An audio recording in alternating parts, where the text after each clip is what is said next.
Welcome to another episode of Exploring Different Brains. I'm Dr. Hackey Reitman, and today we have the author from out in the Bay Area, out there in California, Cassandra Dunn, who wrote The Art of Adapting, published by Touchstone Simon & Schuster. Hello, Cassandra. How are you?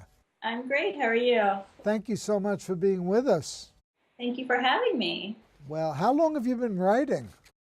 Oh, well, I've been writing my whole life, but publishing for a shorter amount of time. Oh. Yeah, I started writing short stories when I was about 8, but I didn't get really serious about trying to do a novel until after my daughters were in school and I had a little more time to write. Nice. How many children do you have? I have 2 girls. And how old are they now? They're 9 and 11. And what are they interested in? Well, they're both very avid readers, which makes me proud. And they're both gymnasts and one's learning to play the piano. Busy kids. All right. Now, tell us about The Art of Adapting. Well, I had an uncle who had Asperger's syndrome. And so I always knew that at some point I wanted to write something to do with it just because it was an interest of mine.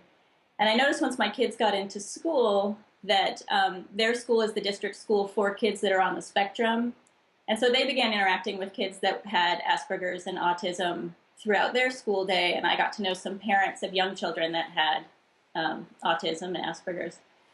And I started feeling like it was an important story to tell from the perspective of having known an adult who had it, somebody who wasn't just figuring out how to navigate all these things. And I could see the pressures that parents felt to, mainstream their kids and help get them settled as quickly as possible. And I kind of thought that it might help balance some of that to talk a little bit about what it looks like in an adult from even a child's perspective to grow up around it and sort of accept it as just a normal part of someone's personality. Now, let's step back a bit to when you were growing up. Where did you grow up? I was born in El Cerrito, right next to Berkeley in California. And you had an uncle who was the basis for this character. He was the inspiration. The character is a very different person. He changed a lot once I started actually creating the book, but he definitely was the reason that I felt compelled to write about somebody who had Asperger's syndrome. Was he your favorite uncle? I didn't have that many uncles, but yeah, he was the one that I saw the most, and which wasn't really that much. He was, a very private person, very quiet, kind of kept to himself, but he would show up at all of our family gatherings if we had Christmases and stuff and kind of stand in the background. And he was just always an interesting character to me, a very, very sweet guy, really, really smart, had, deep interests, and he would learn a lot about a new topic if it seemed interesting to him, and he just seemed to have a wealth of information. And I think as an aspiring writer, I liked that in somebody who really had, deep interests and a lot to say about some particular topic.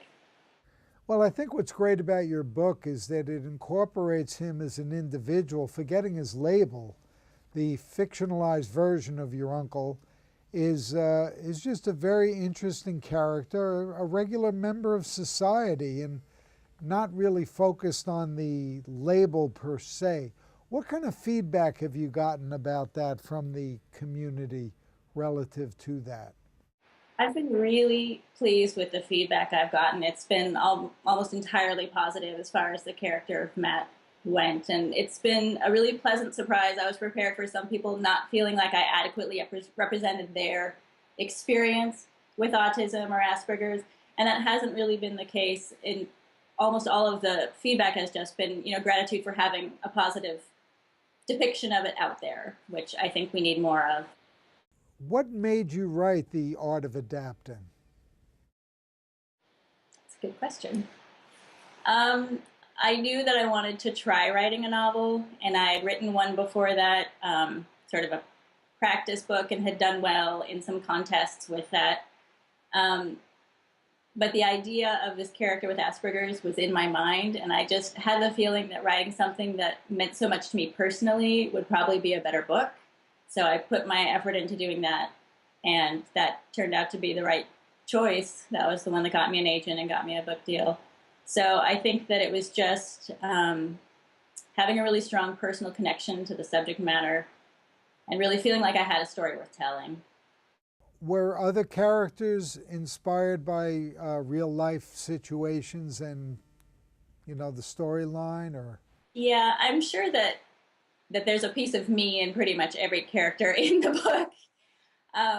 But one of the fun things for me about fiction is to kind of take a departure from what is my normal everyday life, to kind of create an environment that isn't sort of stuck in the same stuff I'm dealing with. I was going through a divorce at the same time that I wrote the book, and so the idea of Lana being in a position of this, having to reassess her family and set up her new home, but also sort of the fear of that, but also the power of being able to choose how she wanted her new family to look. I think that was definitely part of my feeling of trying to feel like this is, in the end, this is going to be a good thing for all of us. But I also felt like it gave a really good opportunity to introduce a character like Matt and give him his own space in a new family to kind of grow and to see how he would affect other people from their perspective as well as from his. And I'm so glad that Donna Levin introduced us, another author out in the Bay Area. Yeah, it was very nice of her to do. She did a lovely review of it, and I really appreciate that she took the time. Yeah, and she's a good author herself. She is. What is your next project? Well, 2 manuscripts that I'm going back and forth on with my agent. So they're both still, I have complete drafts, but we're working on the revisions, and it keeps changing as I'm revising. The second book is kind of hard. I put everything I had into that first one, and I felt like the second one would come real easy, but it's actually just the same thing, starting over with a blank slate and trying to find the piece of it that's so passionate to me that that's the story I have to tell. So we're still looking for that. Have you thought about doing any screenwriting? I actually did some screenwriting in college and kept doing a little bit for fun afterwards. I've never done anything with them. I've never even shown them to anybody. But I do like the format. It's a very stripped down way of writing, just action and dialogue. And I do think sometimes that I would like to go back to it just to see, now that I've learned so much more as a writer about story and about plotting and about pacing, I think it would be fun to go back to that at some point.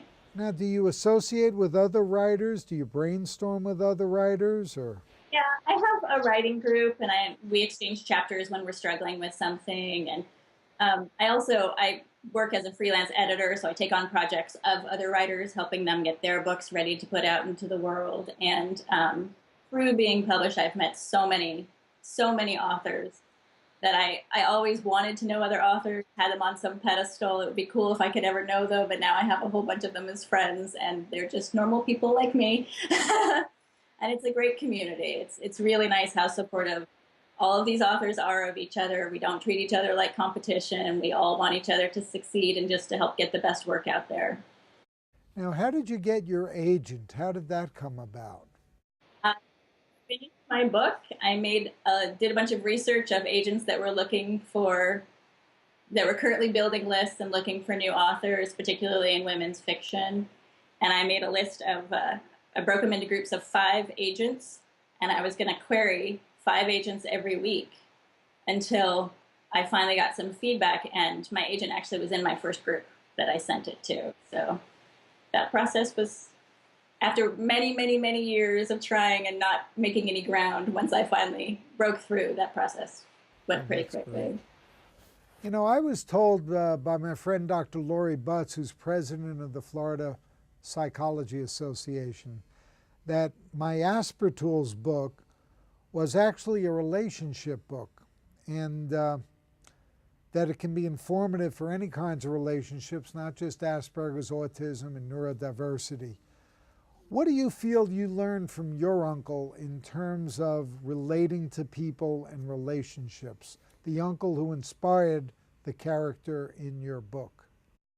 Yeah, with my uncle, I felt like this was part of something I tried to put in The Art of Adapting, that in the end, my relationship with him wasn't about me learning or him having to adapt and learn to be a certain way in our family or in our society to make other people more comfortable with who he was. I felt like the ultimate lesson was in all of us learning to accept him for who he was. And I really wanted to make that a big theme in The Art of Adapting, that it isn't just about Matt learning to integrate himself into this new family. It's really about all of them learning to accept him for who he is, regardless of label, regardless of, you know, whether he has habits that help comfort him, but really have no impact on them.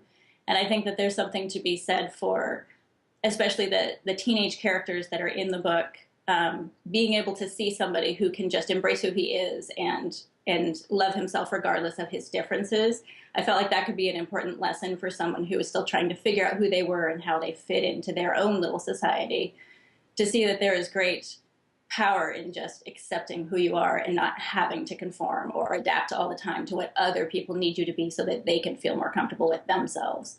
So that definitely was something that I felt with my uncle over time with him. Just, I came to admire how, I mean, I don't know if he could have adapted if he had to, but it also ended up not being an issue once we accepted who he was and that he had these little quirks and these certain habits that helped him feel comfortable with himself. It stopped being an issue, whether or not we did things the same way. And it just became a nice way to learn something about a new and interesting person who had a different way of seeing the world. That has a way of opening up our eyes to different ways of looking at our own lives, I think. Very well said. And I would say parenthetically that it's just such a great service you've done to mainstream and put in, just as being another human being on this planet, someone, instead of making it all about the label, no, it's all about that individual. And Right. I think that our literature, our movies, our entertainment, our TV, our web, we need to get more of that, because after all, if you start adding up all the different neurodiversities, the so-called neurotypical are probably in the minority, really. Because I think it's true. And I wanted to put that in the book too, that, you know, Abby has her little food habits, and everybody can kind of find some piece of Matt's personality that they have as well, right? If you want to label him and set him aside, you can call him different. But if you really look at, we all have our own quirks and our own things that we do to make us feel comfortable too. So are the differences that great? I don't think so. we're talking with Cassandra Dunn, the author of The Art of Adapting. Tell us the first thing you ever wrote, if you can remember. Oh, I do remember, actually. I was 8 years old, and we had an assignment in class to finish a story. We wrote a paragraph as a class, and our assignment was to take it home for homework. We were supposed to add one more paragraph, and I wrote, I think, about 8 more pages. And that was the first time that I ever let my imagination go and put something down on paper and created this whole other world and these characters who went on adventures. And I was a pretty quiet kid. I liked reading. I kind of kept to myself. I had a few close friends, but I didn't have like a big social group. And it felt like a really nice, comfortable outlet for me, something to do on my own, and that I could show people if I wanted to. It was a way to socially interact at the same time as getting that private time for myself. And I had the bug from then on. I spent a lot of time writing, not a lot of time showing it to other people until I was an adult, but I definitely felt like that was a really good creative outlet for me. Now, your stories have appeared in a million different things. I'm just going to mention some of them. All Things Girl, Midwest Literary Magazines, Bearing North, Literary House Review, The MacGuffin, 322 Review, Every Writer's, well, there's just a whole bunch of them. So you've been very productive for quite a while. Yeah, I tried to be methodical as well. I knew that if I wanted to get an agent, I needed to have a history of some publication. And I really liked I like writing short stories. I felt like it was a really good way to practice the craft and dig into character and scene. So I spent a lot of time creating short stories and getting them out into the world and trying to build a portfolio so that when I did have a novel that was ready to go, I would be ready. Yeah, well, I salute you. I think it's great what you're doing. And I think in terms of mainstreaming someone with Asperger's on the autism spectrum, or with any kind of unique ability or challenge, I accidentally, when I made The Square Root of Two, starring Darby Stansfield from Scandal, who's out in the left coast as well, that I was not aware that my daughter had Asperger's and autism in addition to her other stuff. And as a result, it's not mentioned once throughout The Square Root of Two, and yet Darby, by studying my daughter directly, was able to give a very nuanced performance as just somebody whose brain is a little bit different, you know, and just thinks about things a little bit differently, as your uncle did. Yeah. So what kind of careers do you think your children are going to end up in? Do you think they're going to be writers also? I have no idea. They're both good writers, but I can't tell if they're going to gravitate towards it because it's something that's just a normal part of our everyday life, or if they'll gravitate away from it because of that. I think at this point they should just be kids and explore it all and stay open to it. I knew at a very young age that I wanted to be a writer, and there's something good about that when you're already in your lane from 8 years old, but there's something hard about it too that nothing else will do. So I'm not sure if I want them to settle quite so young, but they're very bright, curious girls, and I feel pretty confident they'll find their way. Well, that's great. Well, they've got a great mom. Well, thank you. How do people find out more about you and the art of adapting? Well, there's some stuff on my website. It's www.cassandradunn.com. And anytime I publish a new, article or any stories or anything that goes out, I put a link up on there for it. Aside from that, they can start with reading the book and get in touch with me and let me know what they think. And who are the publishers of The Art of Adapting? It's Touchstone, which is an imprint of Simon & Schuster. Great. Okay. And they can get in touch with you through your website? Yeah, there's a contact form right on my website. So if anybody wants to get in touch, they can do it that way. Okay, great. Well, Cassandra, it's been great speaking with you. Thanks for being with us. Regards to everyone out there in California. Yeah. And keep up the great work you're doing, and we're going to look forward to your next work, and we'll look forward to having you again sometime, Cassandra. I would love that. It was very nice meeting you. Very nice meeting you. Thank you very much, Cassandra. Thank you.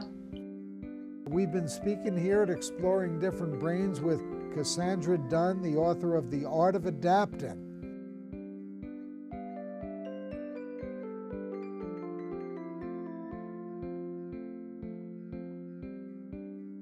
For more information, visit us at differentbrains.com.